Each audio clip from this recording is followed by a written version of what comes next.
Next up on GBGuns, we've got another Beretta of sorts. This is a Langdon Tactical Px4. Let's take a look.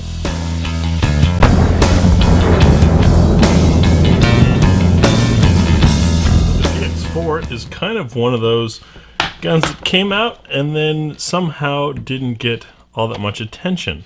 Fortunately, the folks at Langdon Tactical, the ones that you saw the 92 that really changed my opinion of the 92 versus what I experienced in the Army with the M9, also gave some attention to the PX4. Before we get to the gun, of course, we take a look at the package. Now, the Storm does have 3 different interchangeable back straps, one already on the gun and 2 included. We get 3 magazines here, all 17 rounders. This one's got the +2 on it. We have our cable lock as required by federal law, and then inside here we've got registration, the warranty, and this nice sleeve. It's pretty nice of them. The cleaning kit, and to take a quick look at the manual. Starts off in Italian, and considering that Beretta is Italian, we can accept that. And then here's the English. Looking for some illustrations for you, just flipping through. Looks like they are black and white. There we go, but nice clear pictures. That's always nice to see. Sometimes you get them and you're like, well, I think I know what they might have been talking about, but only if you already know the gun. So, not a bad job there. Let's get this case out of the way. Interesting with this piece here. I'm not sure what that's for. I'm sure one of you Beretta folks can tell me. I do also like that it has the wax paper here to keep any oil in the gun from soaking into the foam, because it seems to get into the foam really easily and then not come out of the foam until you put your gun back in the case and have to deal with it again. Let's take a look around the gun. So because the PX4 kind of came out with some noise and then quietly disappeared, I really don't have a lot of experience with it. A friend of mine bought one at a gun show. We shot it a couple times. I've had kind of mixed feelings about it, and then he sold it later on. So that was really all I had it, and that was long before I was really taking a serious look at handguns. Of course, we'll check clear first. We do have magazine ejection with a little bit of retention friction there. It does drop freely out the bottom. So witness windows are on the back, somewhat arbitrarily numbered: 4, 6, 8, 10, 12, 14, and then 17.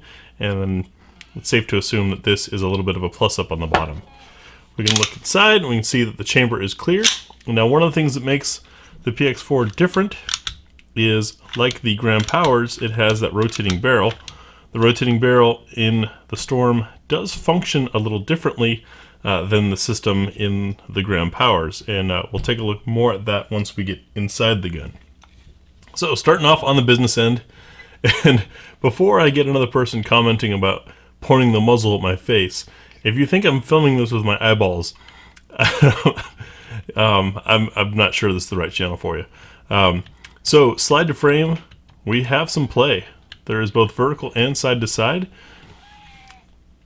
Barrel fit, of course, is tight in the slide. We do have a rail slot here, and serrations up front for the press check, folks that like to do that. Rounded trigger guard, which comes up nicely. Now for a 17 rounder, this fills my hand. This gray coating on here is a unique thing to the Langdon Tactical versions, which you can see the emblem there. A lot of changes made to this, including the sights. As you can see there, that nice big orange dot. And yes, that dot is square. It's the whole post.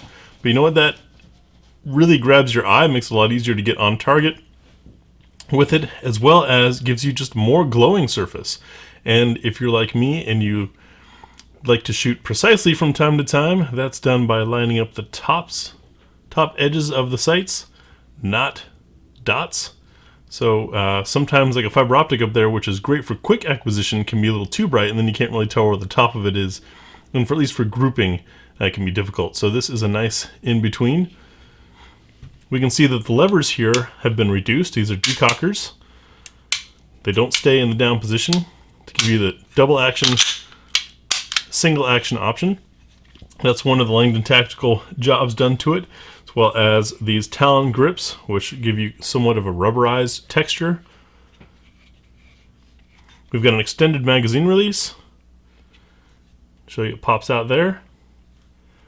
There isn't really any sort of beveling for the magazine, but it's not necessarily needed on this magazine design because you see how it tapers so much towards the top. So really your beveling is on the magazine, if you will, as far as being able to guide in there for quickly. So I haven't done any practice with this. I'm just trying it here, and you see I'm not struggling.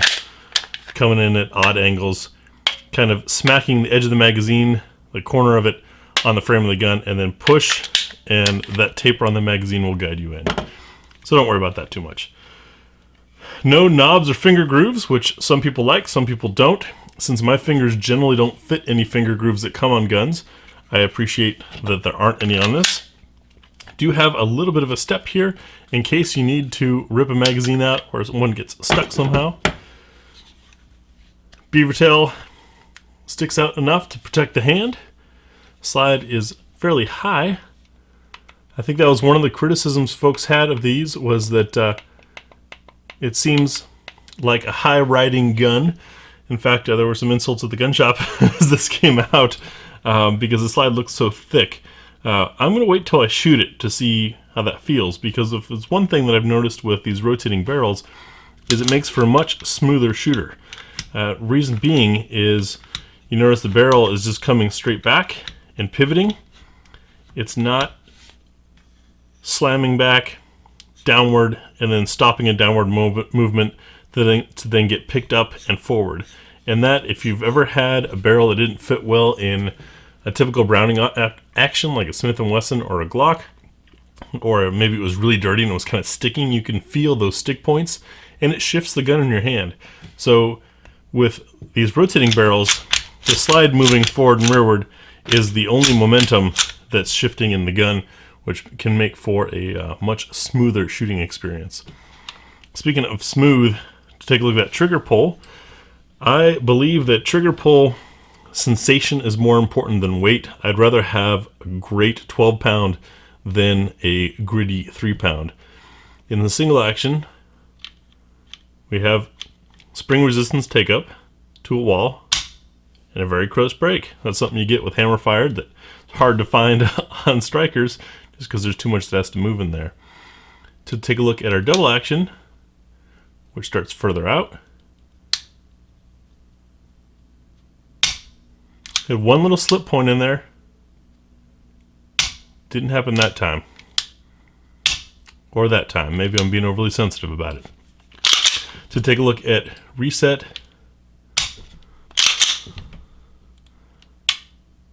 It's a decent amount. I'd say it's appropriate for carry, which is what this gun is meant for. You know, the really short reset, really short trigger pulls are awesome for competition and range use. They are potentially a liability in carry applications. That pull's not bad at all for double action. It rolls through pretty smoothly. Next, we'll field strip this and take a look inside the gun. So field stripping is so easy with this guy. So you've got takedown levers on both sides. They are a little tiny and pointy, and when they're down all the way, take the slide off the frame. All there is to it. Then we've got this block here that's part of the rotation mechanism. Here's our guide rod, which is polymer and captured. And then our barrel drops out. This thing's well lubed.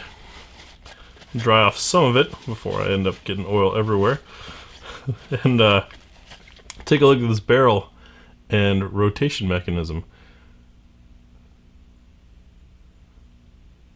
Rather interesting. You can see we've got quite a nice broad feed ramp. Let's take a look at our chamber support. As always, using our nozzler match.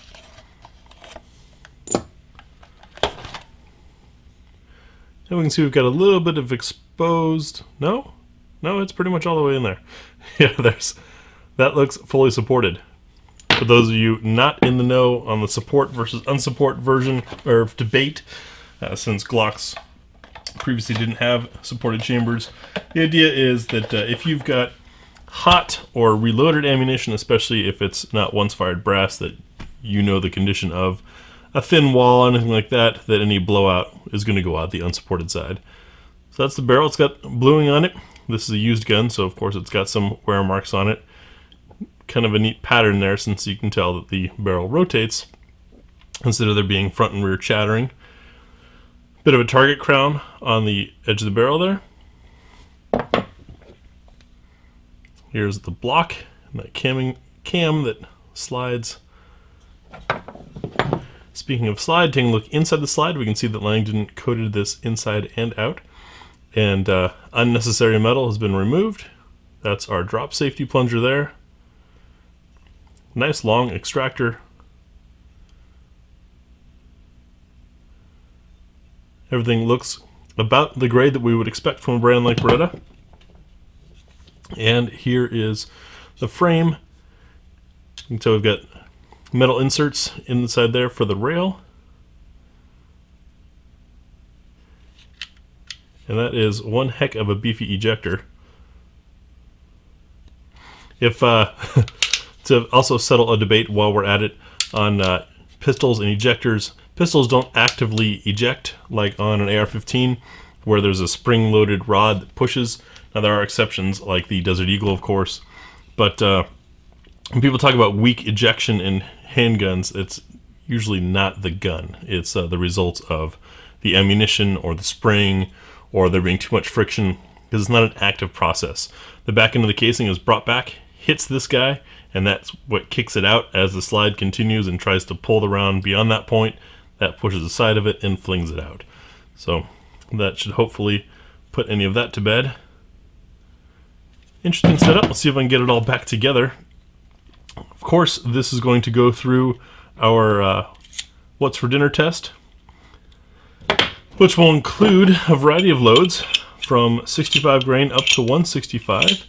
I want to give a thanks to our patron supporters that are helping keep all of that possible for us, because that ammo isn't cheap. Also, give it a full mag +1 with this extended magazine, and 5 shots from 7 yards. Look at that. It's that easy to get back together. That's not bad at all. Maddie will give it a try. I'm curious. It feels kind of front heavy in the hand, which usually results in a real flat shooter as well. You want, if there's going to be a weight imbalance in a handgun, towards the front is where it should be, and that's the way it feels in this. I'm looking forward to this because I don't have much experience with these PX4s, and if there was one to try, it's going to be one of the Langdon Tacticals that are all done up. I'd love to hear from those of you who have tried or have experience with the PX4s in the comment section. Let me know what your experience was, and especially any owners of these Langdon versions. And we'll see you on the range. Thanks for watching.